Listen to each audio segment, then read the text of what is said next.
Welcome to Marin Voices and Views. With Lawrence A. Strick, I'm Peter B. Collins. Today, Damon Connolly returns to our show following his 19-point victory in the June primary, electing him to the Marin County Board of Supervisors. Damon is in his second term on the San Rafael City Council and will remain there until January, when he will be inaugurated as a supervisor. And of course, before that, he was a member of the Dixie School Board. Damon was a guest on our very first show here, and we think this makes your fourth appearance. I believe that's right. You're our top repeat offender. I am honored. Well, Damon, first up, you were right, and I was wrong. We spoke last September, shortly after you had announced you were running against Susan Adams, and I should note that I've supported Susan since she first ran. I've worked on a couple of her campaigns. I was not involved in this particular campaign, just to be clear. And at the time, last September, you told me that Susan was, quote, sideways with her base. Well, the election proves that you were right. And frankly, I misjudged this. As I looked at it, I thought that she had been weakened by the attempted recall, but I didn't think her support had weakened across the entire district. And you proved that very clearly. So what was it that indicated to you that this vulnerability was there and that it was an opening for you? Was it polling? Was it people talking to you and saying, we need a new supervisor? What were the various factors? Well, it was really being out in the community. I think when we spoke, Peter, it was right around when the recall was launching or perhaps in process. And what was also equally clear is the recall per se was not the way the community wanted to go. It was going to be costly. There was going to be an election right after that, even if it happened. But what became very clear is that people were ready for a change in the district. And that's not to take anything away from Supervisor Adams for her 12 years of service. We've worked together in the past. I hope we can continue to. But they really were, they being the community, looking for more responsive, accessible representation from what I was hearing. That only proved to be the case more as I got out there and worked during the campaign.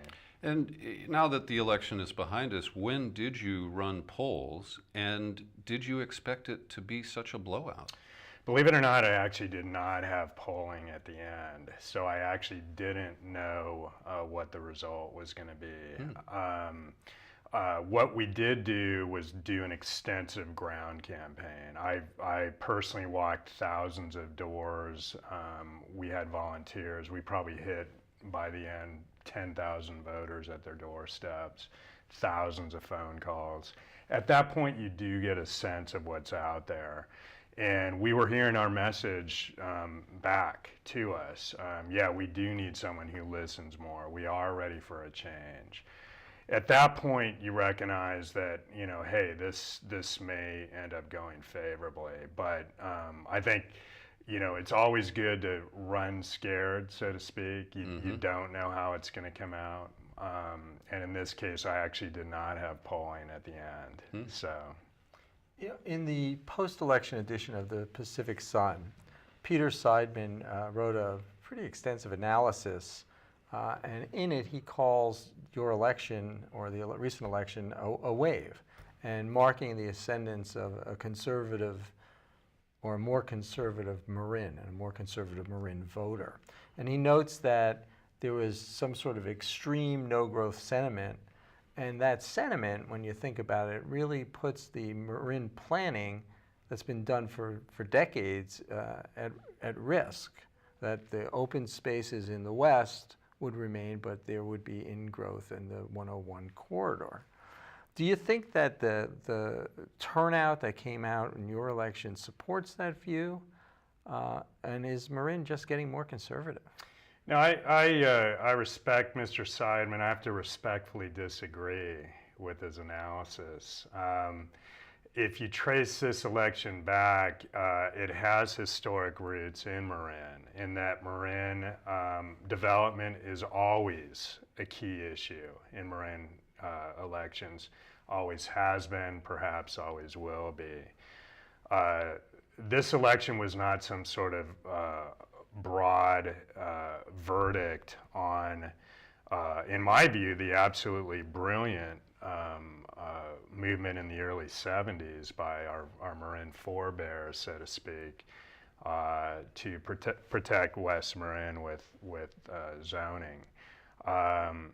This rather was more a specific concern with folks who live in San Rafael, and my sense is in central Marin in general and southern Marin, about the level of development that was being proposed, and in particular high density development as a solution, so to speak, to some of what everyone recognizes are housing needs in our community. The clear message is the community does not believe that is the right solution for Marin, that we do need a range of housing opportunities, that we value the idea of allowing people to, or giving people opportunities to live closer to where they work. But let's do it in a way that's consistent with Marin's values of keeping low impact development, high quality services, and protection of open space. So I think he misread the election, actually, and I've talked to some people across the political spectrum.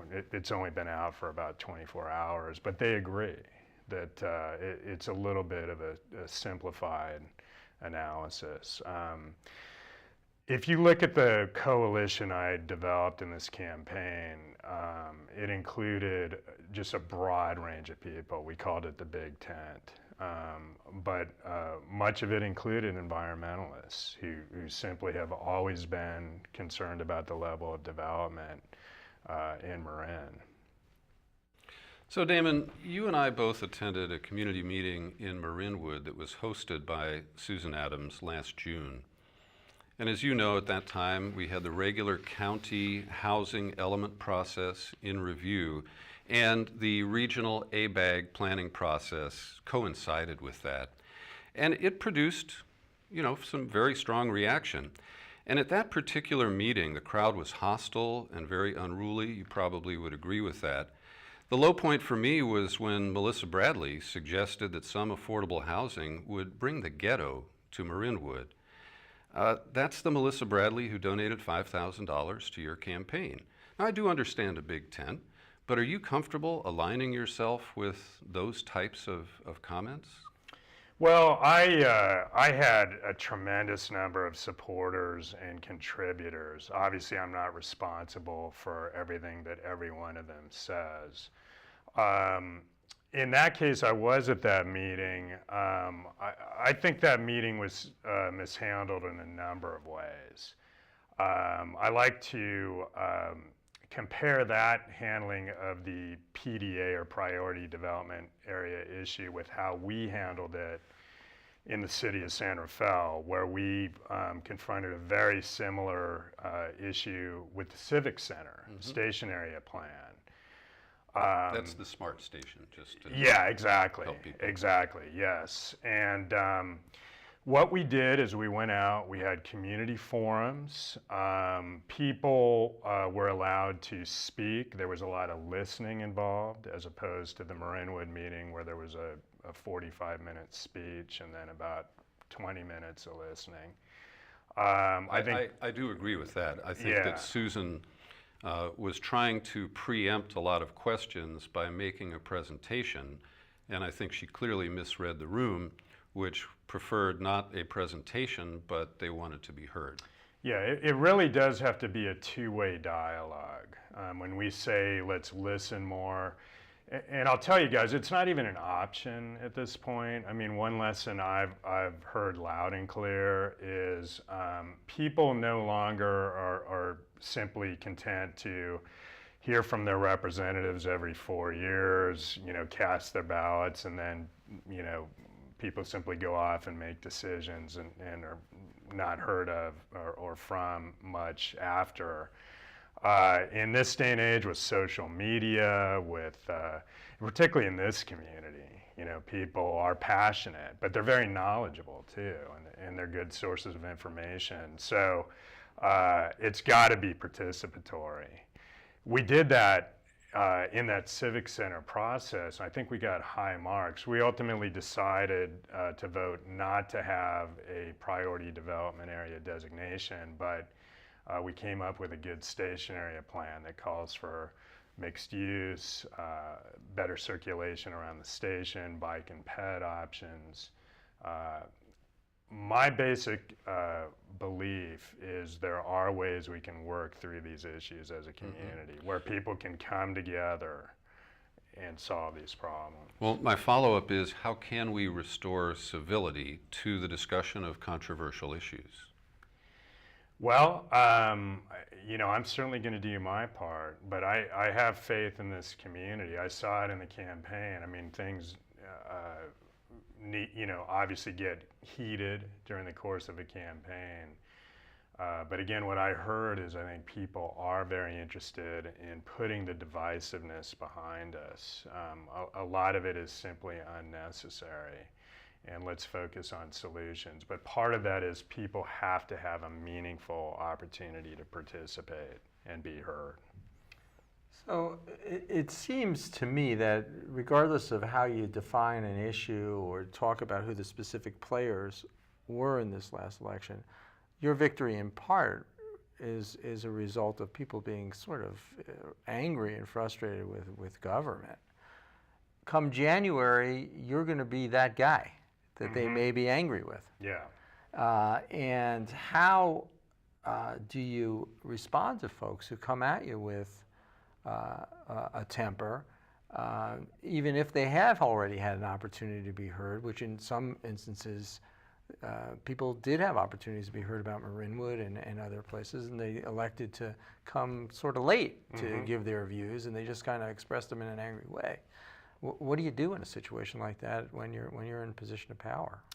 Well, again, I'm not a newcomer to this process. I mean, I've been in elected office now for almost 10 years, with 2 terms on the city council and the school board before that. So I think one of the things in this election is people had a sense already of how I handle situations. They don't always agree with me. And you two know some of the key votes I took where it was very, there were both sides of the issue there. And it was heated, but I was proud of the fact that many of the folks who even disagreed with me on those issues supported me in this campaign, because they know that I'm not telling them one thing and another group another thing. I mean, in this campaign, it was literally like I had labor and pension reformers both supporting me.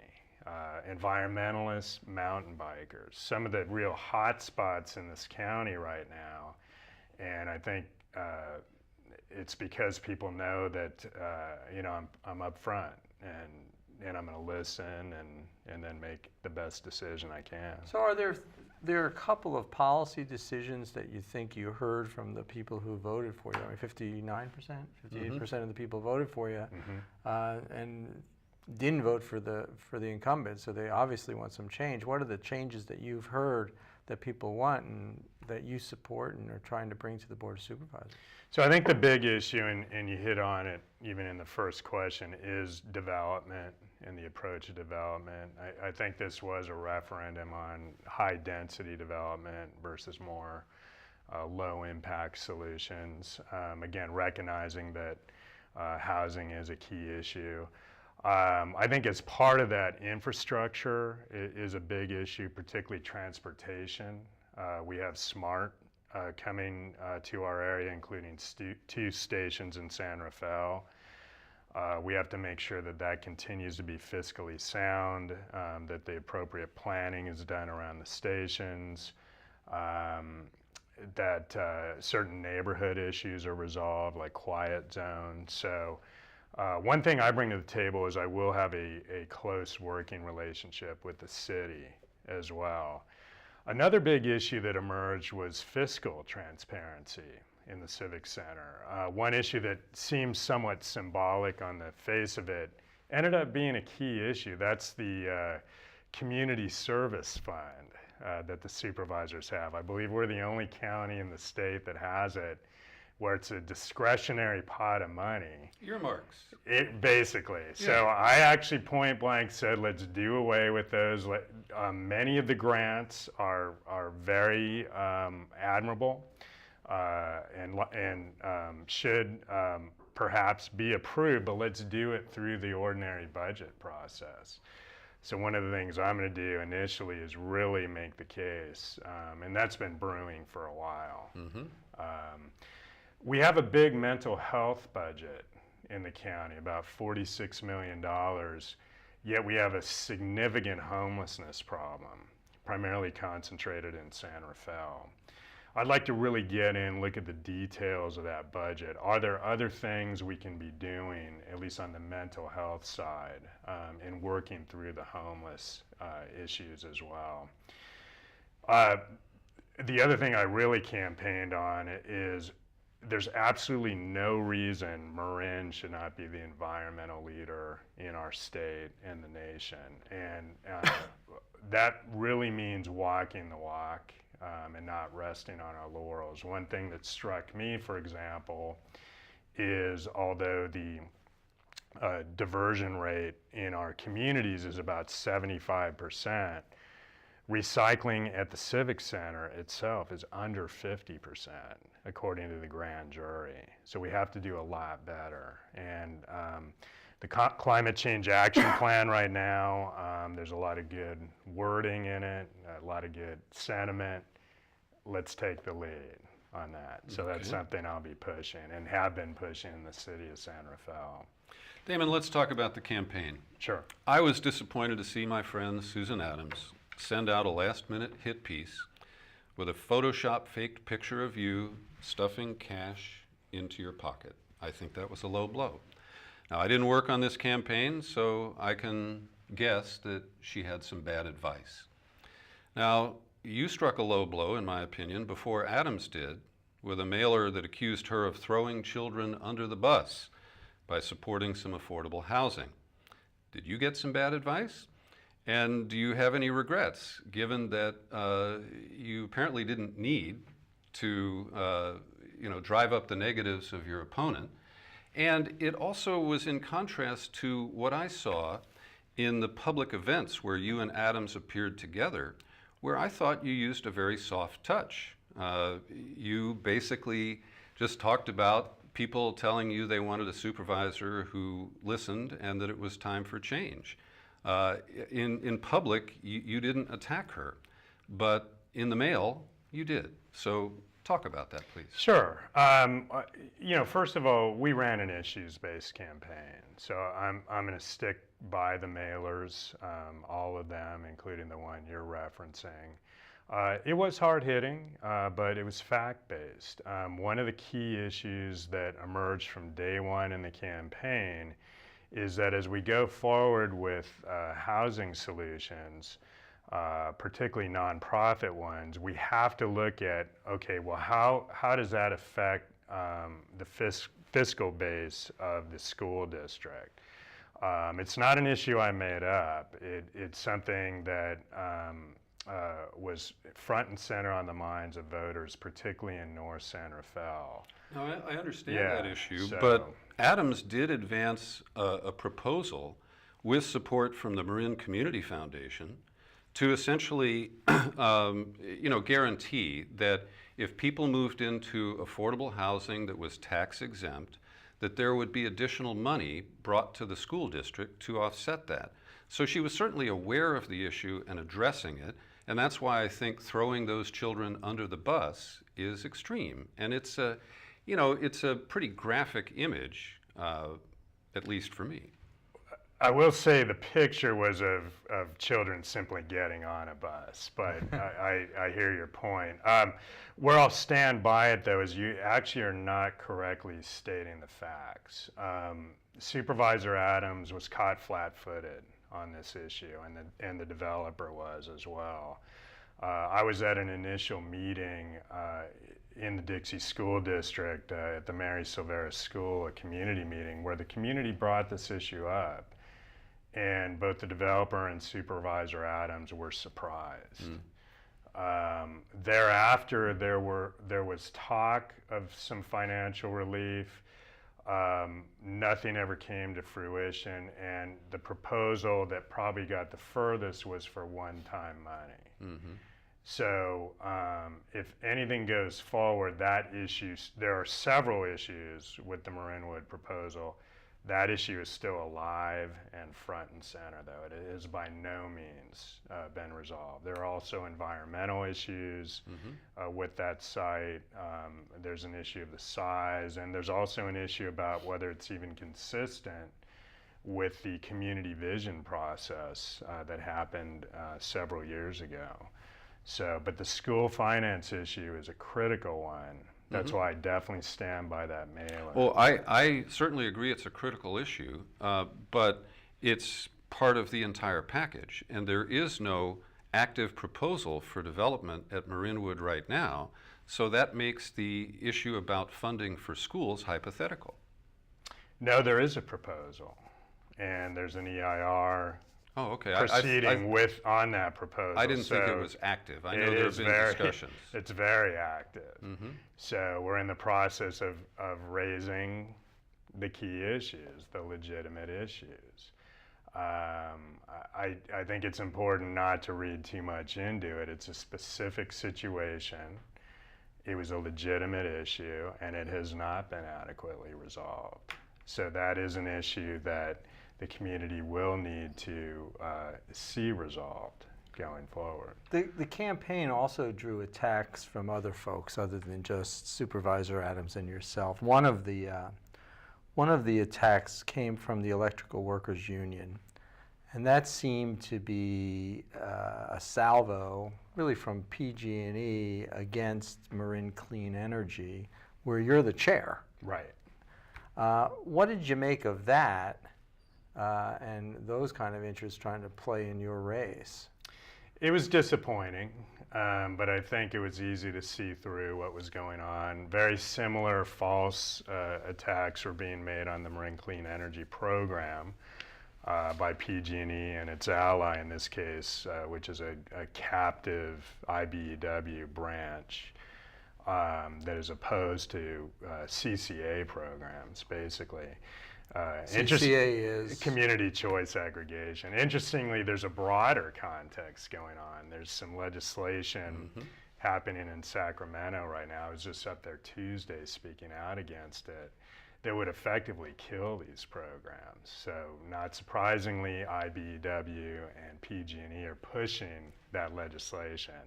So on one hand, the attacks were not surprising in that the content of the hit piece, so to speak, had been previously leveled against Marin Clean Energy. That having been said, it was so over the top that, and I think people in the community know my record, that it actually helped me. I was walking door to door right after that, and it got me quite a few votes. Well, I think everyone who really looks at the issue realizes that Marin Clean Energy has been remarkably successful. In fact, the supervisors in San Francisco are talking or maybe interested in joining Marin Clean Energy. Do you think that's a good idea, or where are you going or headed with Marin Clean Energy? So far, we're taking a very cautious approach on expansion, and we've limited it to communities of 40,000 or less in terms of ratepayers. So that's Richmond. Yeah, Richmond came on board. That's been very successful. I don't know if you guys heard recently, County of Napa has voted to join, and we've approved that. That's terrific. We're looking at a couple of other neighboring East Bay communities. San Francisco, I know, has been looking at their own program as well, so we're not really in active discussions with them. Obviously, in a broader sense, we apply to any community looking to reduce greenhouse gas emissions, provide choice and competition. We see these kind of programs as a way to do that. Sonoma County started their own program recently. We're always looking for ways to improve. We value community input, but let's at least keep it factual. And that was the big issue with the hit piece and these other broadsides, basically. Damon, on a slightly lighter note, about 12 years ago, when Susan Adams was elected, she asked me to produce a little video of what will be your supervisorial district. And so I imported my nephews from Mill Valley, a little nepotism, and they starred in this little video riding through the district on their little scooters. And it They just... were razors, Peter. Don't show your age. Okay, razors. I was going to say, yeah, my kids had razors as well. Razors, Or lasers. I some didn't want to get it knockoff wrong. on Ask the razors, question, yeah. but don't show your age. Exactly. So tell our viewers about your district, and you now know every nook and cranny. What did you learn that was new to you on this campaign? Just literally how diverse this district is. I mean, when you look at it encompasses the city and downtown, Santa Venetia, which has its own unique issues. I mean, flooding, pump stations, unique traffic issues out there. I knew that community to some extent before. I had worked together, but I really took time spending there because it was really new territory for me. I think I developed a good relationship out there. The peninsula, Peacock Gap, Glenwood, very different from Marinwood or Lucas Valley. Of course, the Lucas Valley area has had its own issues in recent years with the George Lucas situation, with proposed development, but just a phenomenally beautiful area. My in-laws live in Lucas Valley, and my wife's a native Santa Fe girl, so I was fairly familiar with that area. Well, Damon, we're out of time, but I want to thank you for joining us today and responding to our questions. Again, congratulations, and we look forward to further discussions when you become supervisor next year. Thank you very much, guys. Thanks, Pete.